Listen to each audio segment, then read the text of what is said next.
A gente recebe agora uma das maiores lideranças paranaenses no Congresso Nacional, o deputado Felipe Barros, do PL, é líder da oposição na Câmara dos Deputados e foi um dos articuladores do acordo PSD e PL que conseguiu conquistar as maiores prefeituras do Paraná. Boa tarde, deputado. Obrigado pela atenção com os ouvintes da Jovem Pan em todo o Paraná. Oi, Mark. Boa tarde. Uma alegria falar com vocês mais uma vez. Vou começar aqui da notícia mais recente, deputado. O senhor começou ali uma discussão sobre aquela fala do presidente mundial do Carrefour, né? Pediu esclarecimentos. O que o senhor pretende com isso, né? Que providências o senhor espera disso? Ô, Mark, a gente tem que lembrar que o Carrefour é uma rede francesa e a França tem uma guerra contra o agro brasileiro que já não é de hoje, né? E no fundo, essa fala do presidente do Carrefour reflete justamente essa guerra comercial do agro francês contra o nosso agro brasileiro, que é aquilo que tem sustentado o nosso país ao longo dos últimos anos. Então, uma fala que tem que ter providências do governo brasileiro. Então, o que nós fizemos, o que eu fiz enquanto líder da oposição? Protocolei inúmeros requerimentos, dentre eles um para a Receita Federal, para que a Receita revise todos os benefícios fiscais que o Carrefour recebe, benefícios fiscais tributários ou não, né? Nós precisamos fazer isso. E ao mesmo tempo eu protocolei na OMC requerimentos semelhantes, protocolei no governo federal ofícios semelhantes, pedindo providências contra a rede Carrefour, que é uma rede francesa que tem, mesmo que eles tenham se desculpado perante o público, aparentemente se desculpado, nessa mesma semana um deputado francês foi à tribuna do parlamento francês e falou mal da carne brasileira. Então é uma guerra do agro francês contra o agro brasileiro, e nós temos que defender o agro, porque já não basta o governo que é contra o agro brasileiro, nós temos que defender os produtores rurais do nosso país. Eu queria me aprofundar nisso justamente sobre o agro brasileiro, né? Porque a questão é muito maior do que uma simples declaração atrapalhada, não é isso? Sim. A geopolítica de hoje em dia tem nos indicado isso. Hoje você vê os produtores rurais franceses numa guerra contra o governo francês, buscando o seu protecionismo, né? E dentro desse contexto eles têm criticado e feito medidas para prejudicar o nosso agro, né? Então você vê, por mais que eles tenham pedido desculpas, houve um dano à imagem da produção brasileira. A produção brasileira, que aliás é exemplo para todo mundo. O mundo cobra regras ambientais, só que o Brasil é o país que mais tem regras ambientais rígidas. A França não tem. A França, aliás, tem colônias até hoje, né, que exploram.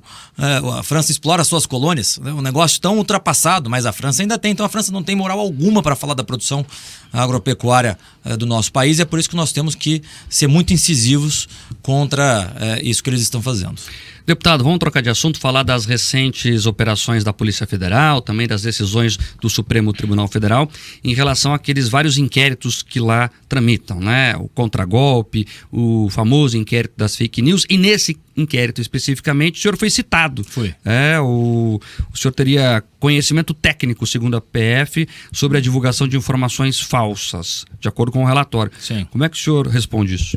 Bom, primeiro agradeço porque eles falam e reconhecem que eu tenho conhecimento técnico sobre as urnas eletrônicas, e de fato tenho mesmo, porque todos vão se lembrar que eu fui relator da PEC 135 de 2019, fui relator em 2021, que era a PEC do voto impresso e da contagem pública de votos.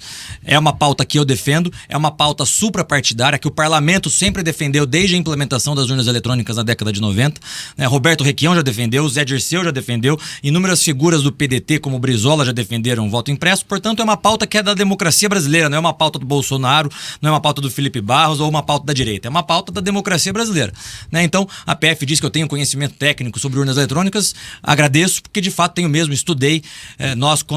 Quando fui relator do voto impresso, falei com mais de 30 especialistas, não só brasileiros, como norte-americanos e de outros países, sobre segurança cibernética nas eleições. Então, estudei muito sobre esse assunto, né? E eles, no relatório, dizem que tudo começa com um questionamento das urnas eletrônicas, né? E citam ali o meu nome por 3 ou 4 vezes por conta da relatoria do voto impresso que eu fui em 2021. Veja, é um absurdo tão grande, porque o parlamento, como eu disse, já discutiu isso várias vezes, né? A lei de 2002 que aprovou o voto impresso era uma lei de autoria do então senador Roberto Requião, né? Que também é um defensor do voto impresso.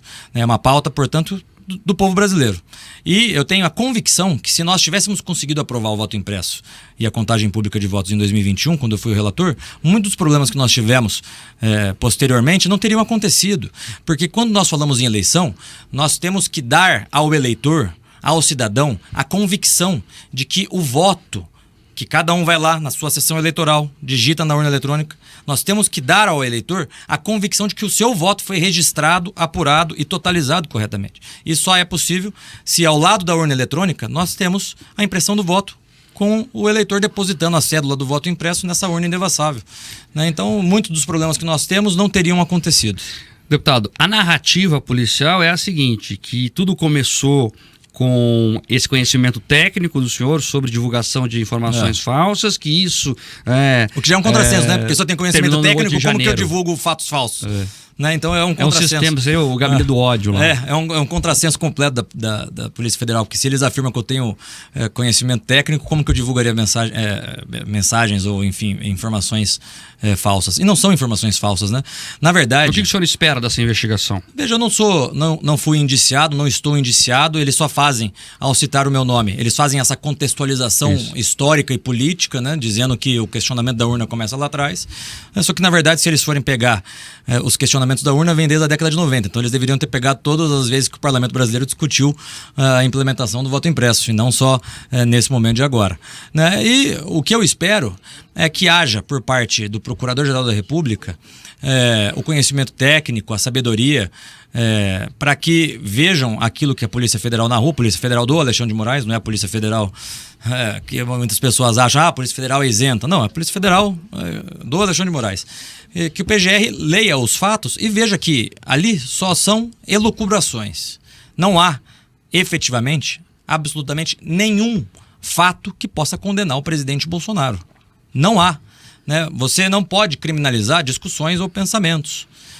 Porque se discutiu a implementação do estado de defesa, a implementação do estado de sítio. Sim, são discussões, foram só discussões. Não houve nada além disso. Então, o que nós esperamos é que, tanto por parte do Procurador-Geral da República, quanto por parte dos ministros que eventualmente forem julgar, que haja essa compreensão jurídica daquilo que o direito efetivamente diz. Deputado, a direita, mais especificamente o bolsonarismo, como alguns preferem chamar, estava numa escalada positiva, né? Eleição do Trump, né? Um cenário diferente.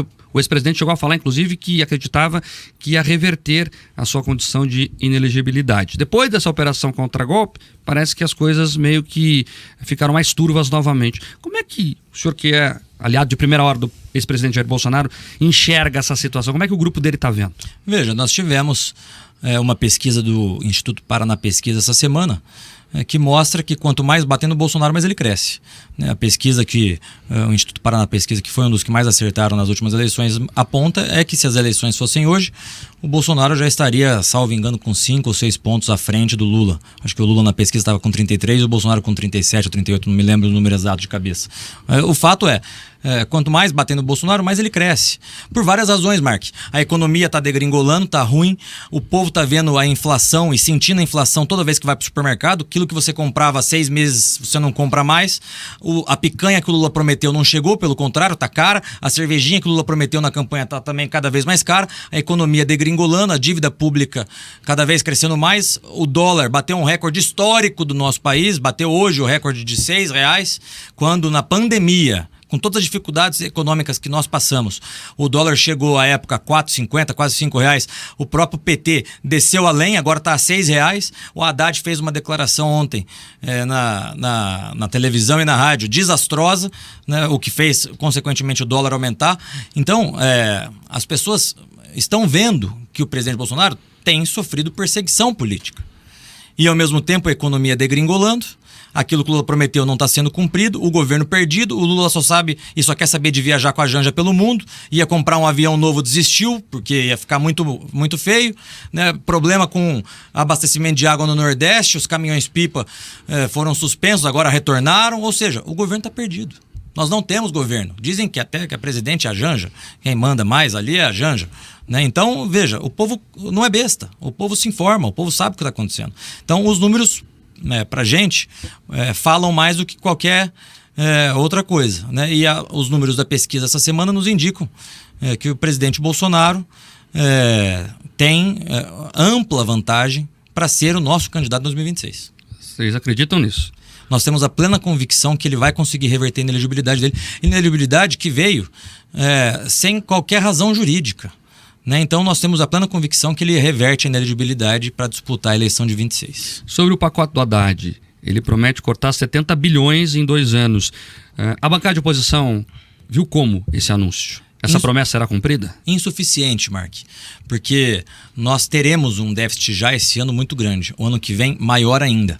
Então as medidas que o Haddad anunciou ontem são medidas que servem exclusivamente para bancar a isenção do imposto de renda para quem ganha até R$5.000, mas o déficit continua nas contas públicas.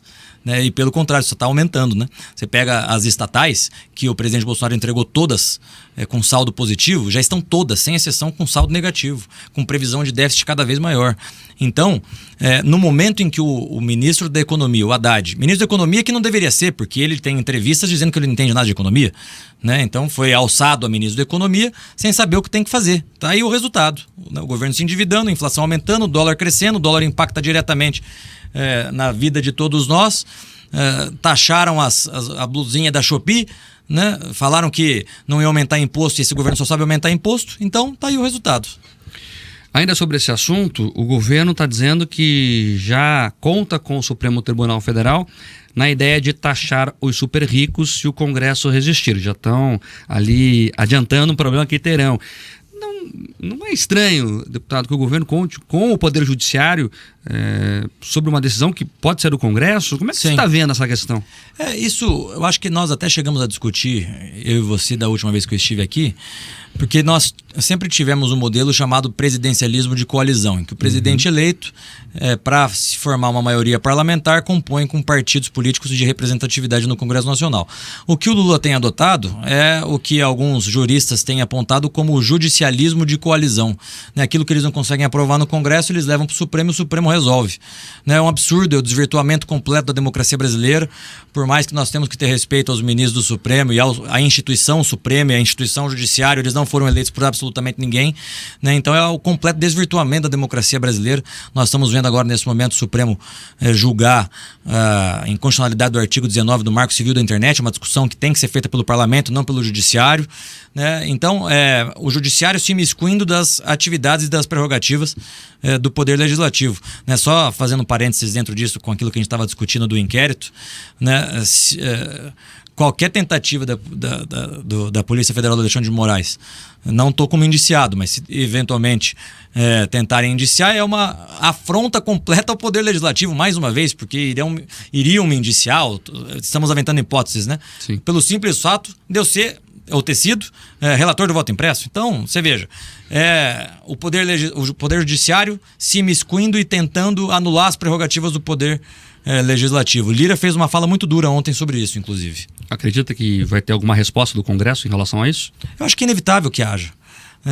Em algum momento a gente precisa reenquadrar os poderes da nossa República para que cada um faça aquilo que a Constituição de 88 diz que é suas atribuições. Você veja, agora eles estão partindo para cima da imunidade material. Indiciaram o deputado Van Hatten e o deputado Cabo Gilberto por falas na tribuna.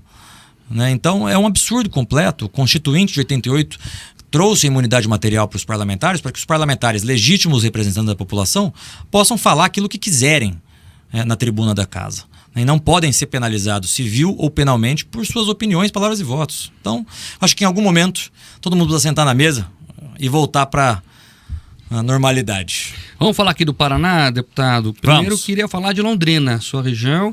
O seu grupo político conseguiu a vitória na cidade. Foi. O seu partido foi, salvo engano, o partido que ficou em segundo lugar no número de prefeituras conquistadas, só perdeu para o PSD do Ratinho Júnior. Como é que ficou esse mapa para o PL e para o seu grupo político pós-eleitoral? Olha, a eleição de Londrina foi muito boa para todos nós, né? Vocês sabem que eu sou de Londrina, nascido em Londrina, fui vereador em Londrina, moro em Londrina. E nós, junto com o prefeito Thiago Amaral, que agora prefeito, vai assumir no dia 1º de janeiro, nós conseguimos obter a vitória, a prefeitura. Uma eleição difícil, porque nós disputamos contra um grupo, uma família política que está na política e está na prefeitura há mais de 30 anos, com algumas raras exceções ali por pequenos períodos, como no caso do Quiref, que assumiu a prefeitura por 4 anos, mas tirando esses pequenos períodos, é a família que administrou a prefeitura de Londrina ao longo dos últimos 30 anos, e nós obtivemos vitória junto com o Thiago Amaral, o Júnior Santos Rosa, que é o nosso vice. Foi uma vitória muito boa e eu tenho certeza que farão uma bonita história na cidade de Londrina. Nós temos muitos problemas para serem resolvidos, nós temos vários gargalos, nós precisamos recolocar Londrina no cenário estadual e no cenário nacional. Londrina perdeu ao longo dos últimos anos o destaque que sempre teve, e eu tenho certeza que a junção que nós fizemos, a união de forças em Londrina junto com a população, vai fazer com que Londrina volte a ser protagonista no estado. Pensando no PL a nível estadual, nós elegemos quase 70 prefeitos, 60 vice-prefeitos, mais de 600 vereadores pelo estado.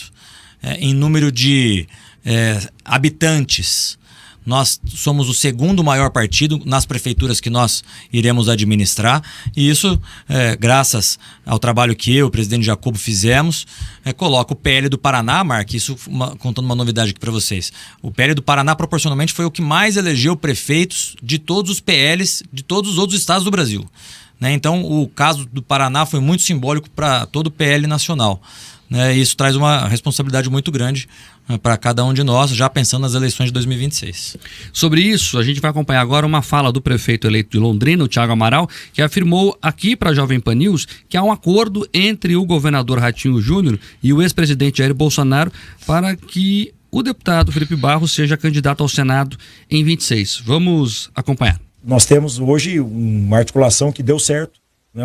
Uma articulação que realmente surtiu frutos em todo o estado do Paraná, que foi essa construção dessa aliança PL Ratinho Júnior, né? PL PSD aqui, que não tenho dúvida nenhuma, que por maior força que se tenha, né, nome A ou B, é indiscutível que o maior nome político do estado do Paraná seja o governador Ratinho Júnior, e que o outro nome que tem grande impacto no cenário estadual, mesmo não sendo do estado, é o presidente Bolsonaro, né? Então está muito claro. E a minha relação com o Ratinho, a relação do Felipe com o Bolsonaro, eu, prefeito da segunda cidade do estado, o Eduardo, prefeito da maior cidade do estado, e aqui, quando eu falo Londrina, o Marco, nós temos que lembrar o seguinte: Londrina não é só Londrina, não.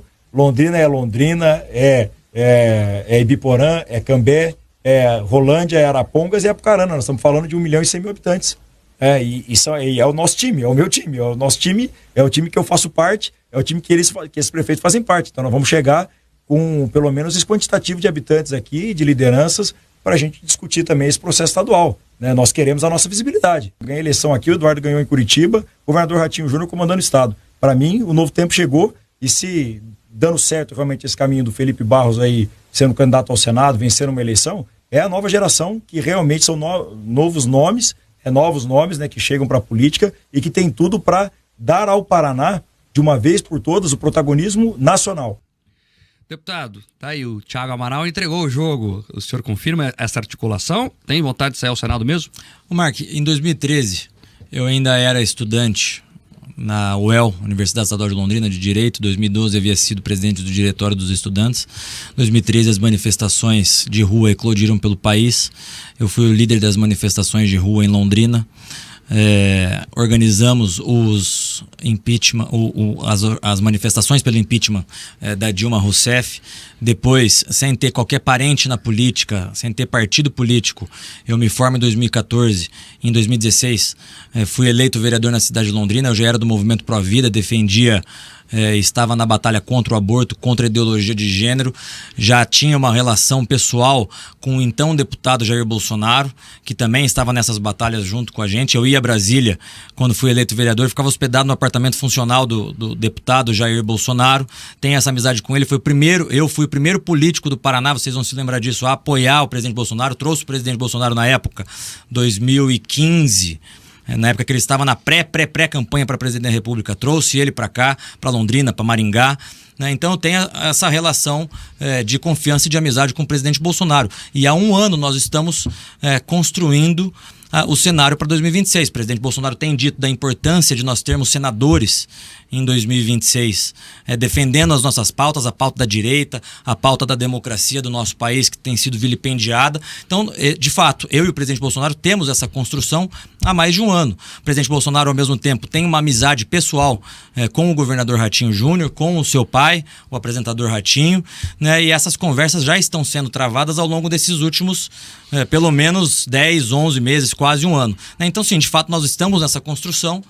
E eu sou soldado do presidente Bolsonaro para, em 2026, representar a direita, representar os nossos valores no Senado e representar o nosso estado, a nossa população no Senado Federal. Estamos nessa construção, sim. Deputado, tem uma novidade aí no cenário da direita, que é a Cristina Grêmio. Ela já está falando por aí que pode sair senadora.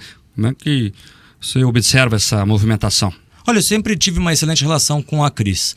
Ela, quando era ou estava como jornalista, ela cobriu a CPI do dia 8 de janeiro, a qual eu participei ativamente, eu estando lá, né, batalhando pela liberação dos presos injustos do 8 de janeiro. Sempre me deu espaço no programa que ela tinha naquele momento, depois ela teve que sair para disputar, naturalmente, é o que a lei diz, né? Fez uma boa votação aqui em Curitiba e é justo que ela pleiteie algum cargo em 2026. Mas não te incomoda isso? Não me incomoda.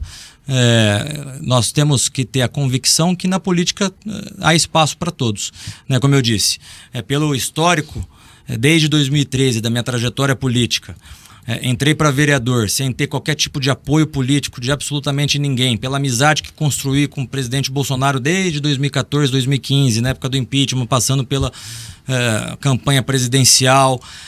Fui o braço direito dele nos 4 anos do seu mandato, na CPI das fake news, no voto impresso, em todas as pautas prioritárias do governo.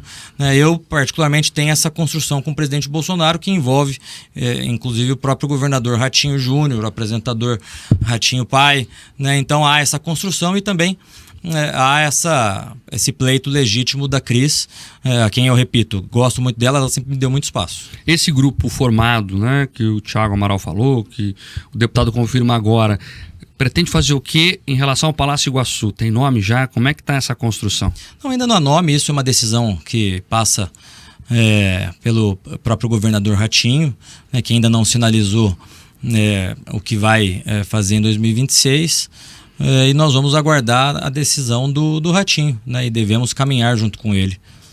Deputado, dias atrás veio uma revelação que um assessor do deputado teria usado aí cota parlamentar para ir numa casa de detenimento. Como é que foi isso, deputado? Que atitude foi tomada? Horrível, né? Muito ruim. Eu exonerei no mesmo momento, Mark. Eu não tenho compromisso com erro nem meu, nem de assessores meus, né? Então, tão logo fiquei sabendo desse fato, que é um fato lamentável, um fato revoltante, exonerei o assessor e pedi para ele fazer o devido reembolso aos cofres públicos do Uber que ele pediu indevidamente. Tem alguma outra atitude dentro do gabinete? Aumentou a fiscalização? Aumentamos a fiscalização, né? Mas o que tinha de fazer naquele momento eu fiz. Não tenho compromisso algum com erro, né? Então exonerei o assessor e mandei ele devolver aos cofres públicos os R$15 que ele pediu de forma equivocada. Deputado, agora, os próximos dias aí serão movimentados lá em Brasília, final de ano sempre, a pauta é grande. Como é que está a expectativa?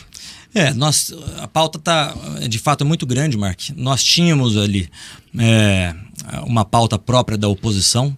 Vocês sabem que o meu mandato como líder da oposição vai até fevereiro do ano que vem.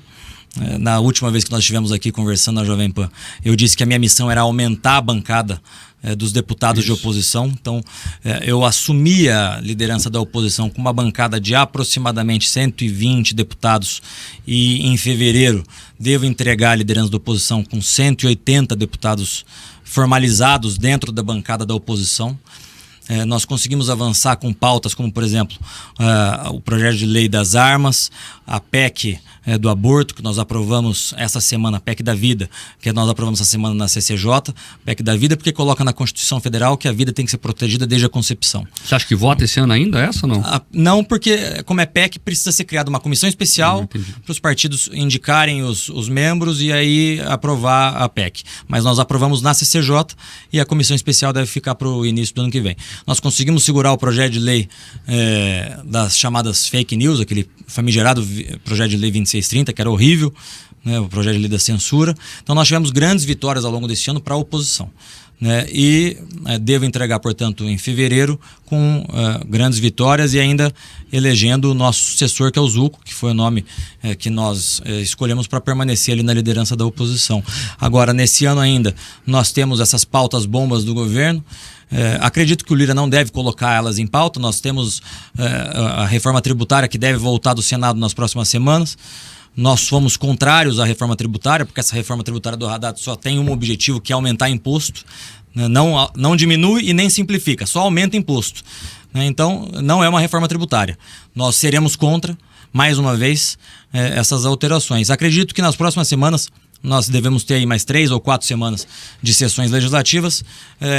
O grande tema deve ser esse retorno da reforma tributária. Questão da anistia, como é que está isso? Realmente ela perdeu força ou não? Você acha que tem condição de votar ainda? Como é que está a sua avaliação sobre esse tema? Olha, em primeiro lugar, desde a CPI do dia 8 de janeiro, Mark, eu, junto com os nossos colegas deputados, nós estamos defendendo a necessidade de uma anistia para pacificar o país.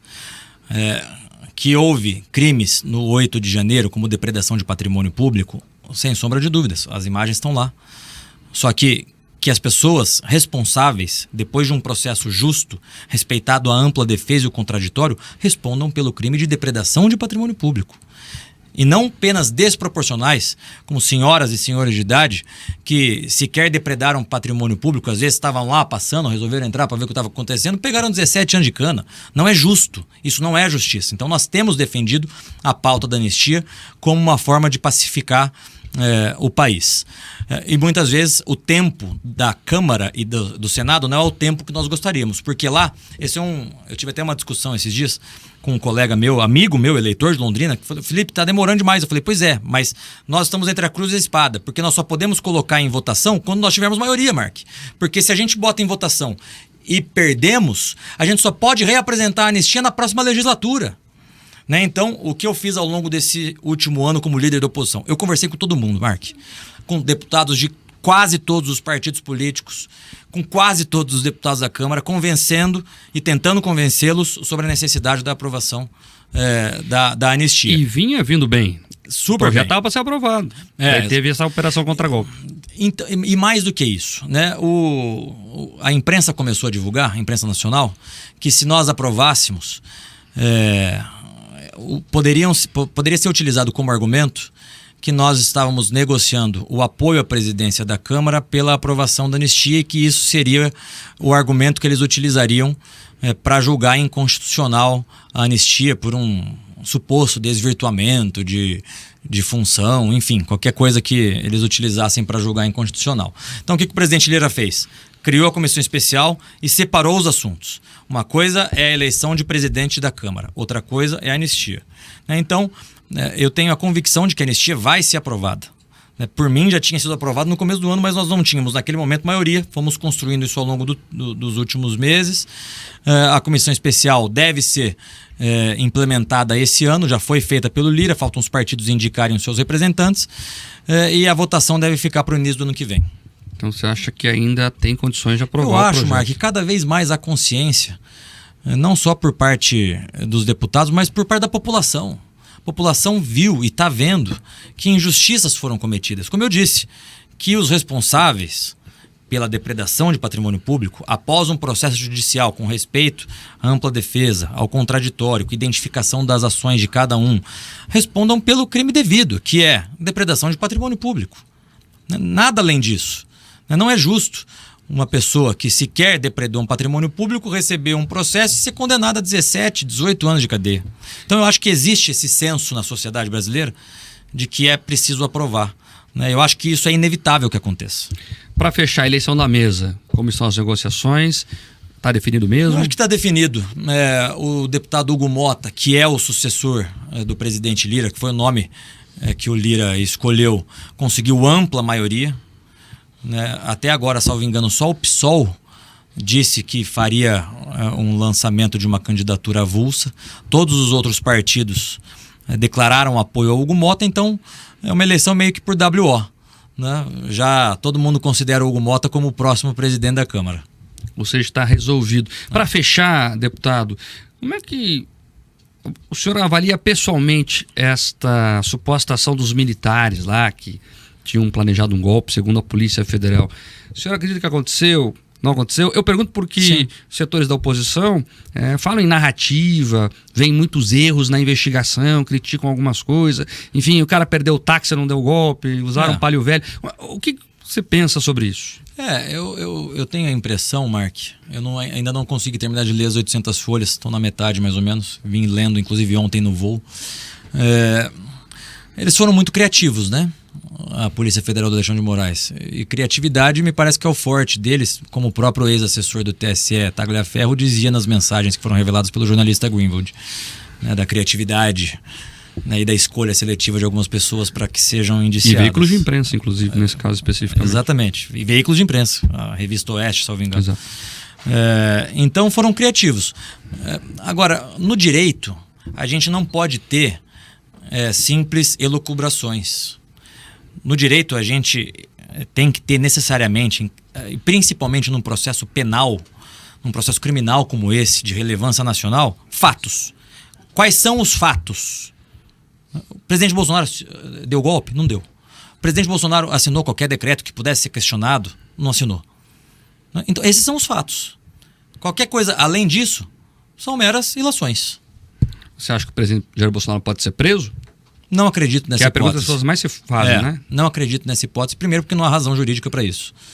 Né? Segundo motivo pelo qual não acredito nessa hipótese é que o Brasil certamente seria virado avesso. O presidente Bolsonaro está em primeiro lugar nas pesquisas de 2026. Se as eleições fossem hoje, ganharia as eleições. Tem amplo apoio popular. Por onde ele passa, ele arrasta multidões, diferente do Lula. O presidente Bolsonaro veio aqui para o Paraná, ficou 5 dias com a gente, rodou várias cidades, foi para Londrina, Foz do Iguaçu, arrasta multidões. O presidente estava no Alagoas agora, por onde ele passa ele consegue arregimentar inúmeras pessoas, apoiadores, fãs, e o Lula trancado, né? Só faz viagem internacional. Então, não acredito nessa hipótese, porque não há razão jurídica e porque tenho certeza que não colocariam o Brasil num caos. Deputado Felipe Barros, do PL, que gentilmente conversou com a audiência da Jovem Pan em todo o Paraná. Deputado, até uma pergunta de parte da audiência aqui. Você falou em recuperar o protagonismo de Londrina. O que o senhor quer dizer exatamente com isso? Veja, Mark, Londrina já foi a capital nacional do café. Londrina sempre teve grandes expoentes políticos, sempre sentou à mesa com os governadores, sempre discutiu a política de Londrina e a política regional junto com Curitiba, junto com o governador, com os deputados estaduais, federais, senadores. Londrina sempre teve essa vocação de liderar. Ao longo dos últimos anos, infelizmente, por inúmeros escândalos de corrupção a qual a prefeitura passou e pela falta de visão de alguns outros gestores, Londrina ficou a reboque do resto do estado. Então nós temos que recuperar a liderança, nós temos que recuperar o protagonismo não só econômico da cidade, mas político da cidade. Perfeito. Deputado Felipe Barros, mais uma vez, obrigado. Marco, muito obrigado. Sempre uma alegria, um prazer falar com todos vocês.